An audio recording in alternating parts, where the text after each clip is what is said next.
She's become a star. It's that face, it's that brain, it's those lips, the way they move like she's a machine gun.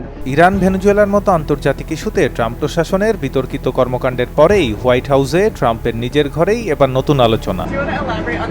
President Trump তার 28 বছরের press secretary Karoline লেভিটকে নিয়ে বিভিন্ন সময়ে বিভিন্ন রকম রসালো মন্তব্য করেছেন। সে থেকেই নেটিজেনদের মনে প্রশ্ন, ট্রাম্পের সঙ্গে তার কম বয়সী প্রেস সেক্রেটারির সম্পর্কটা আসলে কি?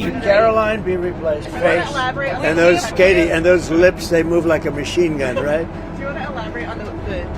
সেই মুখ, সেই মস্তিষ্ক, সেই ঠোঁট জোড়া, যেভাবে সেগুলো নড়ছিল তাতে মনে হয় যেন এই একটা মেশিন গান। এই মন্তব্য মার্কিন প্রেসিডেন্ট ডোনাল্ড ট্রাম্প করেছেন তারই প্রেস সেক্রেটারি ক্যারোলিন লেভিটকে নিয়ে। এরপর থেকেই সামাজিক যোগাযোগ মাধ্যমে আলোচনায় প্রেসিডেন্ট ডোনাল্ড ট্রাম্প ও ক্যারোলিন লেভিটের রসায়ন। Our superstar today, Caroline. Stand up, Caroline.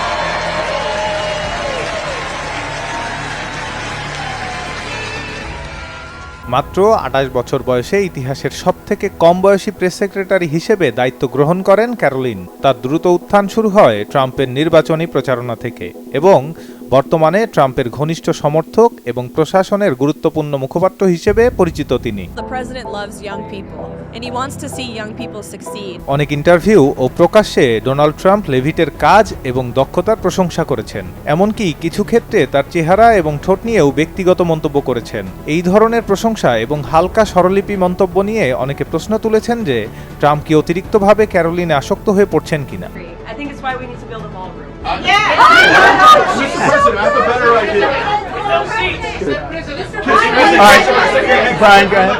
সম্প্রতি গুঞ্জনের বাসিতে আবারও ফু দিয়েছেন ডোনাল্ড ট্রাম্প নিজেই। 2 মাস আগে এয়ারফোর্স ওয়ানে সাংবাদিকদের সঙ্গে প্রশ্নোত্তরের এক ফাঁকে ট্রাম্প আবারও তার প্রেস সেক্রেটারি ঠোঁট জোড়াকে মেশিন গান আখ্যা দেন।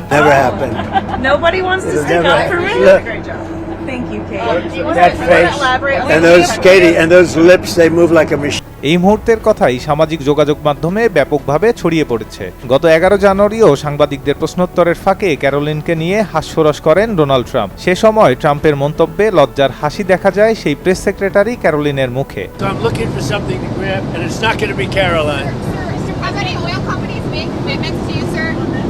তবে এ পর্যন্ত কোনো সূত্রে নিশ্চিত হওয়া যায়নি যে ট্রাম্প ও ক্যারোলিন লেভিটের মধ্যে কোনো গোপন বা রোমান্টিক সম্পর্ক রয়েছে।